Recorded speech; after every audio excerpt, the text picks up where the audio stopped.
एक एग्जाम्पल मैं आपको देना चाहती हूँ कि मेरे हाथ में अगर एक 2000 रुपये का नोट हो और एक हाथ में 2 रुपये का सिक्का हो, और अगर दोनों मेरे हाथ से गिर जाए, मुझे बताइए आवाज़ कौन करेगा, नोट या सिक्का?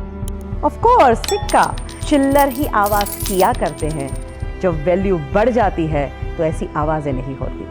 दैट मीन्स आप कनेक्ट कर सकते हैं अपनी लाइफ में। जो लोग आपको बार बार नेगेटिव बोलते हैं, कोसते हैं, समझ लीजिएगा वो चिल्लर है, तुम्हें अपना वैल्यू बढ़ाना है।